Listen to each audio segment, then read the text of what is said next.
Once again, happy Friday the 13th, everybody. Seemingly appropriate in light of recent events.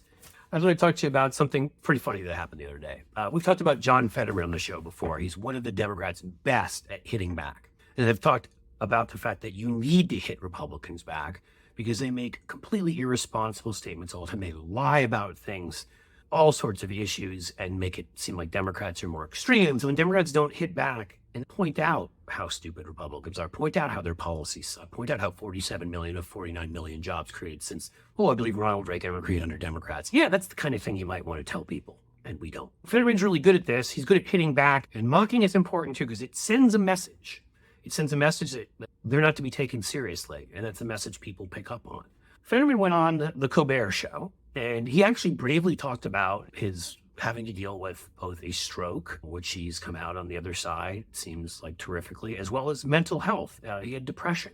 And kudos to him, actually, because so many don't talk about it. Colbert and Colbert's Is it awkward to be in the Capitol and then run into people that you have put up a devastating meme about because you've got excellent meme game, but then you have to see these people in the cafeteria? No, you all should need to know that America is not sending their best and brightest to Washington, D.C. Sometimes you literally just can't believe these people are making the decisions that are determining the government here. It's actually scary, too. And before the government almost shut down, it came down to a couple hours. I was in my office, and they finally came over from the House.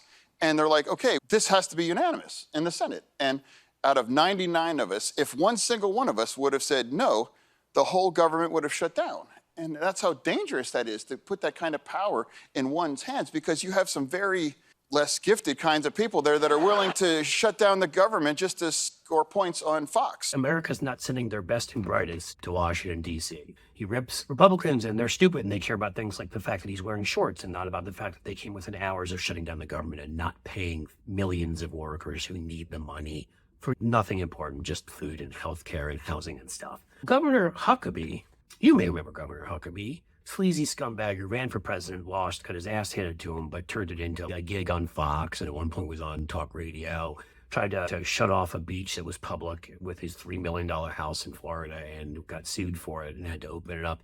He's a classic. He was a preacher. He should have just become like what he was meant to be, a televangelist, and ripped people off directly. Instead, he was a preacher that lied about having any faith in anything, clearly, because he loves Donald Trump and loves the Republican Party in its current incarnation. Very different than what Jesus said. You could look it up. So Huckabee, the sleazeball, decided to retweet the Colbert Report and say about Fetterman, he speaks the truth. He's unaware of it.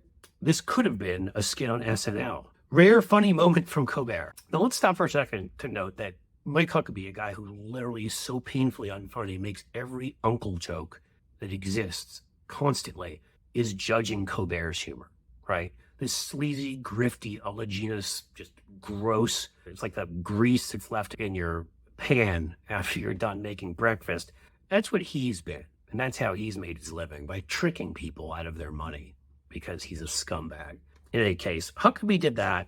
And in classic Fetterman fashion, he hit back, and he hit back hard.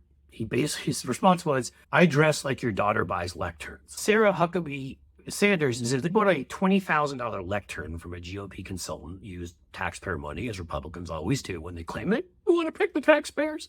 And other Republicans are pissed about it. I don't know what this lectern does for you.